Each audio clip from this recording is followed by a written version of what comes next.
ഞാൻ തന്ന 5 ചോദ്യങ്ങൾ നിങ്ങളെല്ലാവരും ചെയ്തിട്ടുണ്ടാകുമെന്ന് എനിക്ക് ഉറപ്പുണ്ട്.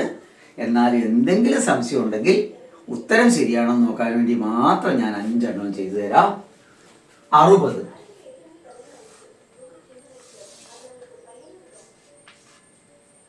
1 60. 60-ൽ 2 പോകും. 2 60-ൽ 30 പ്രാവശ്യം. 60-ൽ 3 പോകും. 3 60-ൽ 20 പ്രാവശ്യം. 60-ൽ 4 പോകും. 4 60-ൽ 15 പ്രാവശ്യം. 60-ൽ 5 പോകും. 5 12 പ്രാവശ്യം. 60-ൽ 6 പോകും. 6 10 പ്രാവശ്യം. 7 പോവില്ല, 8 പോവില്ല, 9 പോവില്ല, 10 ഇവിടെ വന്നു. അപ്പോൾ ഘടകങ്ങൾ ഏതൊക്കെയാ? 1 2 3 4 5 6 10 12 15 20 30 60. അതായത് 60-നെ 1 കൊണ്ടും 2 കൊണ്ടും 3 കൊണ്ടും 4 കൊണ്ടും 5 കൊണ്ടും 6 കൊണ്ടും 10 കൊണ്ടും 12 കൊണ്ടും 15 കൊണ്ടും 20 കൊണ്ടും 30 കൊണ്ടും 60 കൊണ്ടും ഹരിച്ചാൽ ശിഷ്ടം വരില്ല. ഇനി നമുക്ക് 32-നെ നോക്കാം. 1 32. 32-നെ 2 കൊണ്ട് ഹരിക്കാം 16 പ്രാവശ്യം. 32-നെ 3 കൊണ്ട് ഹരിക്കാൻ പറ്റില്ല. 4 കൊണ്ട് ഹരിക്കാം 8 പ്രാവശ്യം. 5 കൊണ്ട് പറ്റില്ല. 6 കൊണ്ട് പറ്റില്ല. 7 കൊണ്ട് പറ്റില്ല. 8 ഇവിടെ വന്നു. ഘടകങ്ങൾ 1 2 4 8 16 32.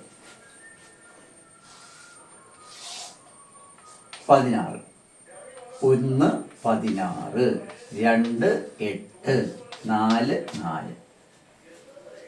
1 2 4 16 4 8. 2 പ്രാവശ്യം 4 എഴുതണ്ടേ. 1 2 4 8 16.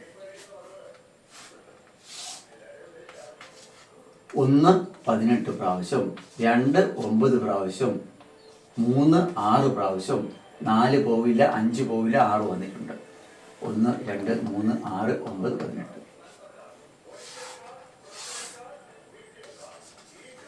200. 1 200 പ്രാവശ്യം. 2 100 പ്രാവശ്യം. 3 പോവില്ല. 4 50 പ്രാവശ്യം. 5 40 പ്രാവശ്യം. 6 പോവില്ല. 7 പോവില്ല. 8 ഹരിച്ച് നോക്കാം നമുക്ക് 8 പോകുമെന്ന്. 200-ൽ 8 പോകുന്നു. 8 8 16 40. 8 40. 8 പോകും. 25 പ്രാവശ്യം. 9 പോവില്ല. 10 പോകും. 20 പ്രാവശ്യം. 11 പോവില്ല. 12 പോവില്ല. 13 പോവില്ല. 14 പോവില്ല. ഇനി നമുക്ക് പോകുന്ന 20 എന്ന സംഖ്യയേ ഉള്ളൂ. 1 2 4 5 8 10 20 25 40 50 100 200. ഇതാണ് 200-ന്റെ ഘടകങ്ങൾ. ഘടകങ്ങൾ കണ്ടുപിടിച്ച് മനസ്സിലായില്ലേ? വളരെ പ്രധാനപ്പെട്ട ഒരു ചോദ്യമാണ് ഘടകങ്ങൾ കണ്ടുപിടിക്കൽ. ഈ ഘടകങ്ങളുമായി ബന്ധപ്പെട്ട ഭാജ്യസംഖ്യ, പ്രൈം നമ്പർ, കോമ്പോസിറ്റ് നമ്പർ, അഭാജ്യസംഖ്യ, പ്രൈം നമ്പർ എന്നിവ എന്താണ് എന്ന് ഞാൻ അടുത്ത ക്ലാസ്സിൽ പറഞ്ഞുതരാം. Okay, thank U.